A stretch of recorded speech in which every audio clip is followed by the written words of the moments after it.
एक खूबसूरत जवान था, तो एक औरत का दिल आ गया उस पर। ये याद रख लें, हम लड़कों को मना करते रहते हैं, लेकिन हमें घर की बच्चियों पर भी तवज्जो देनी होगी, हमें उनके खून पर भी निगरानी करनी होगी, हमें वहां भी गौर करना होगा। इसलिए कि अगर कोई बच्ची गुंजाइश ना दे तो मेरा ख्याल है कि लड़का जुर्रत करने की ताकत नहीं रखता। तो वहां भी उनकी अम्मा से कहे कि पाबंदी लगाए, बच्ची किसी का मोबाइल लेकर के कहीं उसको इस्तेमाल तो नहीं कर रही, इस पौधे पर भी तवज्जो दे, दरख्त बनने से पहले इसकी भी निगरानी करे, ये भी बड़ा जरूरी काम है।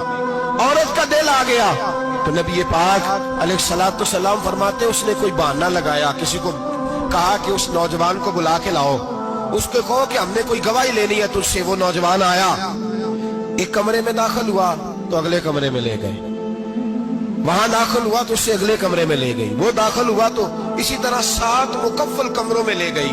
मेरे करीम रसूल मेरे महबूब पाक अलैहिस्सलाम फरमाते, सहाबा को समझा रहे हैं मीठे लबो लहजे में, फरमाते जब सबसे पिछले कमरे में ले गई तो एक लड़का बंधा हुआ था वहां रस्सियों से, शराब का प्याला पड़ा हुआ था। और बीबी कहने लगी कोई गवाही शवाही नहीं लेनी, तुझे इसलिए बुलाया है कि तेरे ऊपर दिल आ गया है, अब मेरे साथ मुंह काला कर। तो वो जवान कहने लगा नहीं, मैंने अपने नफ्स को पाक रखा हुआ है, मेरी नजर भी पाक है, दिल भी पाक है, और उसकी बरकत ये है कि रब ने मेरी रूह को भी पाक रखा हुआ है, तो मैं ये हरकत नहीं कर सकता। पाक लोग पलीत कामों की जानिब तवज्जो नहीं करते, मैं ये हरकत नहीं कर सकता। इकबाल ने अपने बेटे को दुआ दी थी, उसने कहा था हया बाकी नहीं है जमाने की आंख में, खुदा करे कि रहे तेरी जवानी बेदाग, खुदा करे कि रहे तेरी जवानी बेदाग। कहा मेरे साथ मुंह काला कर, उसने कहा मैं नहीं करता। कहने लगी चल फिर इसको कत्ल कर, इसको मैंने बांधा हुआ। उसने कहा मैं कत्ल क्यों करूं, मेरी क्या दुश्मनी है। कहा फिर शराब पियो, कहा मैं शराब भी नहीं पीता।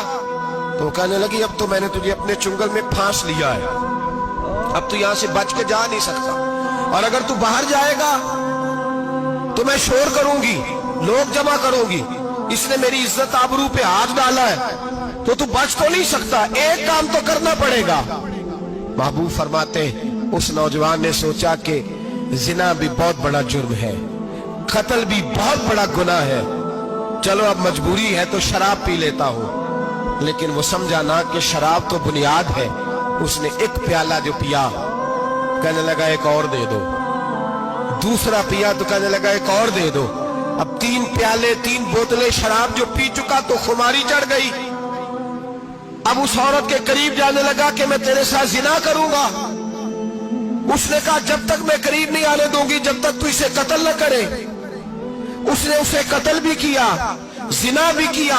तो महबूब फरमाने लगे ये कत्ल और जिना जो हुआ है तो ये शराब की वजह से हुआ है।